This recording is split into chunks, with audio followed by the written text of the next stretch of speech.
తీర్థంలో పౌడర్ కలిపిన Rudrani plan utter flop అవడంతో మరో కొత్త ప్లాన్ వేస్తుంది. దాంతో ఇవాల్టి ఎపిసోడ్ చాలా ఆసక్తిగా జరిగింది. పంతుల్ని పక్కకు పంపించి తాను తీసుకొచ్చిన పౌడర్ తీర్థంలో కలిపి హ్యాపీగా లేచి తిరిగి చూస్తుంది.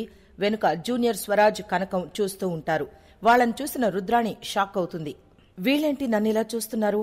కొంపదీసి నేను తీర్థంలో పౌడర్ కలపడం చూశారా ఏంటి అని మనసులో అనుకుంటూ, ఏంటి నా వైపు అలా చూస్తున్నారు అని అడుగుతుంది.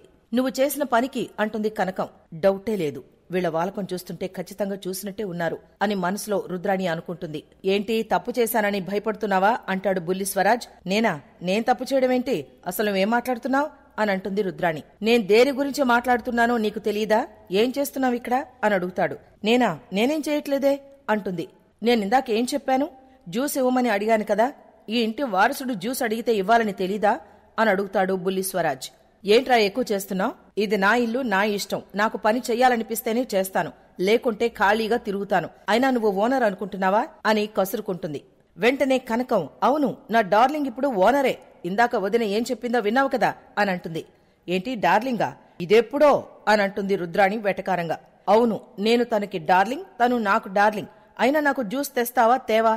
నా ఫ్రెండ్కు చెప్పనా అని బెదిరించినట్టే అంటాడు స్వరాజ్. సర్లే ఉండు, నేను పౌడర్ కలిపింది చూడలేదన్నమాట అని మనసులో అనుకుని రుద్రాణి వెళ్ళిపోతుంది. గణపతి పూజ చేస్తారు. పూజ అయిపోయాక కావ్య హారతి ఇస్తూ ఉంటే అపర్ణ తానిస్తానని తీసుకుంటుంది. అందరూ హారతి తీసుకుంటారు. ఇక అందరూ తమ కోరికలు వినాయకుడికి వినవించుకుని దండం పెట్టుకోండి అని అంటాడు పంతులు. ఒరే ఫ్రెండ్, అంతసేపు మొక్కావు, ఏం కోరుకున్నావు అని అడుగుతుంది అపర్ణ. మనం కోరుకున్న కోరికలు బయటికి చెప్పకూడదు ఫ్రెండ్ అంటాడు స్వరాజ్. నేను నీ ఫ్రెండే కదా, చెప్పొచ్చులే అంటుంది అపర్ణ. నేనెప్పటికీ ఈ ఇంట్లోనే ఉండిపోవాలని కోరుకున్నాను అంటాడు బుల్లి స్వరాజ్. అయితే లైఫ్ లాంగ్ ఉంటావా? ఏమ్మా, మా ఇంట్లోనే ఉంచుతావా అని అడుగుతుంది అపర్ణ. ఏంటపర్ణ అలా అడగొచ్చా? వాళ్ళేమనుకుంటారు అంటుంది ఇందిరాదేవి చురుకోపంగా. రేవతి ఏడుస్తూ బయటికెళ్లిపోతుంది. వెనకాలే రాజు వెళతాడు. ఏడుస్తున్న రేవతిని ఓదారుస్తాడు. ఇంతలో పంతులు అందరూ తీర్థం తీసుకుందరు రండి అని పిలుస్తాడు. పంతులు తీర్థం ఇస్తూ ఉంటే స్వరాజ్ ముందు నాకు అంటూ వెళ్లి పంతులికి తగులుతాడు. తీర్థం మొత్తం కింద ఒలికిపోతుంది. రుద్రాణి కోపంగా స్వరాజ్ను తిడుతుంది. ఎరా, ఉన్నవాడివి ఉన్న చోట ఉండలేవా? తీర్థం మొత్తం ఎలా ఒలికిపోయిందో చూడు అని అంటుంది కోపంగా. ఏదో చిన్నపిల్లాడు, తప్పైపోయింది, క్షమించండి అంటుంది రేవతి. ఏంటి చిన్నపిల్లాడా? ఇలా పరాయి వాళ్ళ ఇంటికొచ్చినప్పుడు జాగ్రత్తగా చూసుకోవాలని తెలీదా నీకు అని అంటుంది రుద్రాణి. వెంటనే అపర్ణ, రుద్రాణి ఏంటా మాటలు?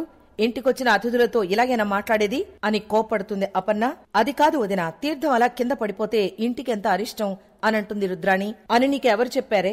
తీర్థం కింద పడితే అరిష్టం, పిల్లి ఎదురొస్తే కష్టం, బల్లె మీద పడితే ప్రమాదం అని మన హిందూ ధర్మాల్లో ఎక్కడా చెప్పలేదు. ముందు అమ్మాయికి సారీ చెప్పు అని అంటుంది. సారీనా? నేనా? నెవర్ చెప్పను అని అంటుంది రుద్రాణి. పర్వాలేదు నానమ్మగారు, తప్పు మాదే. నేనే బాబుని జాగ్రత్తగా చూసుకోవాల్సింది. ఇంకోసారి అలా జరగదు అంటుంది రేవతి. ఏంటి రాధ అలా మాట్లాడతావు? చిన్నపిల్లాడన్నాక అల్లరి చెయ్యాలి, ఆట పట్టించాలి. అదే కదా వాడికి ఆనందం. పైగా వీడెవడు? నా ఫ్రెండ్. వీడేం చేసినా రైటే. ఈ ఇంట్లో ఎవ్వరూ తప్పు పట్టడానికి వీల్లేదు అని అంటుంది అపర్ణ. ఆ విషయం ముందు మీ రుబ్బురోలుకి చెప్పు ఫ్రెండు అంటాడు బుల్లి స్వరాజ్. ఎవడా రుబ్బురోలు? వేలడంత లేవు, నాకే పేరు పెడతావా అంటుంది రుద్రాణి. ఏంటి రుద్రాణి ఇది? నీ గొడవలకి చిన్న పెద్ద తేడా లేదా? ఆఖరికి ఆ చిన్నపిల్లాడి చేత కూడా మాట అనిపించుకోవాలా అంటుంది కనకం. మా రుద్రాణికి మాట పడనిదే ముద్ద దిగదులే కనకం అంటుంది ఇందిరాదేవి. రుద్రాణి, పిల్లలు దేవుడికి ప్రతిరూపాలంటారు. వీడి చేత ఏ మంచి కోసం విఘ్నేశ్వరుడు అలా చేయించాడో మనకేం తెలుసు అంటాడు సీతారామయ్య. అలా అనగానే రుద్రాణి, రాహుల్ అలిగి వెళ్లిపోతారు. ఏంటి మమ్మీ, మనం అనుకున్న ప్లాన్ ఇలా ఫెయిల్ అయిపోయింది అని అడుగుతాడు రాహుల్. చెప్పాను కదా, మనం ఇంకా గట్టిగా ఆలోచించాలి. ముందా కావ్య సంగతి కాదు, ఇంటికొచ్చిన అతిథి గురించి ఆలోచించాలి అంటూ రుద్రాణి కొత్త ప్లాన్ వేస్తుంది. తర్వాత కిచెన్లోకెళ్లిన కావ్యను వెనుక నుంచే హగ్ చేసుకుంటాడు రాజ్. కావ్య అద్దిరిపడుతుంది. ఇంతలో అక్కడికొచ్చిన ఇందిరాదేవి రాజ్ను తిట్టి పంపిస్తుంది. దాంతో ఇవాల్టి ఎపిసోడ్ అయిపోయింది.